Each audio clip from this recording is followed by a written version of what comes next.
Shika, since you are a senior advocate and you understand how these cases play out here, break it down for our viewers. Unfortunately, for most of us, we understand divorce the way it happens in Bollywood films. You just sign the divorce papers and you're done with it.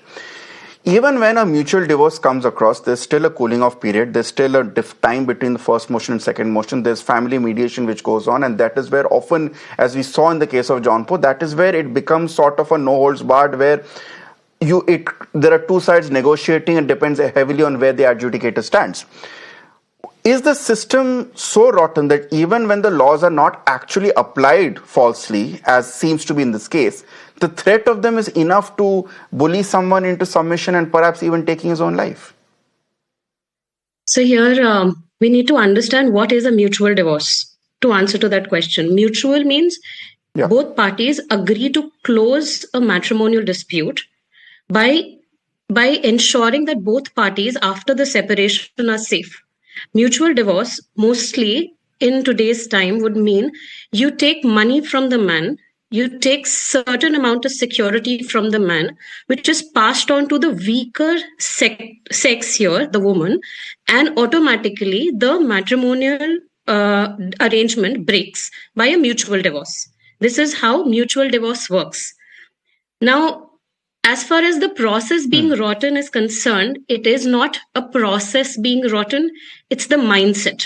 That even if a person is a business owner here, in Puneet's case, the wife was given one of the cafes out of the two. She was capable of earning, yet there was money arrangement, and there is a recording that was the last recording at around 3:40 a.m. in the night of Puneet, wherein it can be heard between the two that the lady is talking to the gentleman, not going into the merits of the recording. It's something that would be dealt administratively.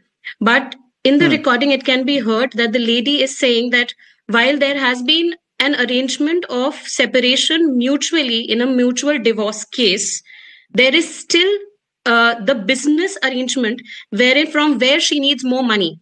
And that is where Puneet can be heard speaking that if we are separating, it means you shouldn't be going back on the terms of mutual separation.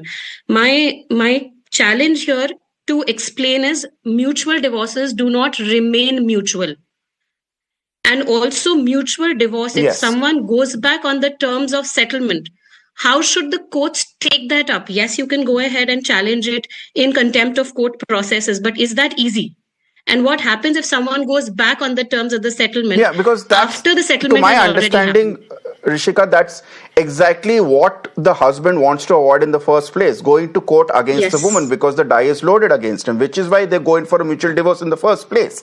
To avoid going to a court and making it a man versus woman fight, because as we have discussed, that is prejudice. In that case, Rekha Agarwal is, as Shonee Kapoor pointed out, is the only solution coming up with very strong deterrents in the form of anti-misuse laws, so that even this threat is not used, or at least this hauwa is not created over the threat of false cases, that we see people thinking that even dying is a better alternative. What has happened in the Puneet case is absolutely and extremely shocking and unfortunate. But what I'm not able to understand is that, in Delhi, as Shonee Kapoor also pointed out, that in Delhi we have this affidavit which is compulsory, which is called the Rajat Gupta Rupali Gupta affidavit, where it is made very clear that in case either of the parties, reneges from the settlement terms, then they're going to be hauled up for contempt of court.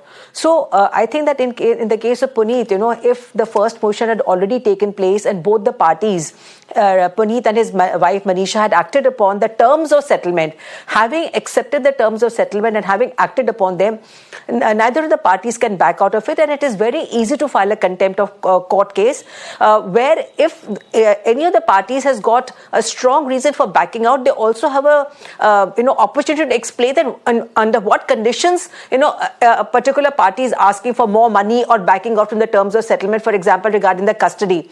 So the party who wants to back out from the settlement settlement, has got an opportunity to explain to the court the reason why it is not a case of blatant, a misuse, a blatant violation of the terms of settlement, but maybe because either the parties has been taken for a ride, there has been a concealment of the various facts, for example, the financial situation, or regarding the custody of the child, whether the child has been doing well in school or whether the child is suffering from some ailment. Now, all these things, if they have been concealed from either the parties at the time of entering upon the settlement, then the party who wants to back out does get an opportunity to explain. So, in the case of Puneet, I think that I really do not understand that what prompted him to end his life in this manner. He did have the opportunity, and it was not a very difficult thing. The Rajat Gupta, Rupali Gupta affidavit, which is compulsory in Delhi at least, is very crystal clear. So if Manisha was backing out from the settlement, I wish Puneet had not done what he did and filed a contempt of court. It is not as difficult as it sounds. There was a way out.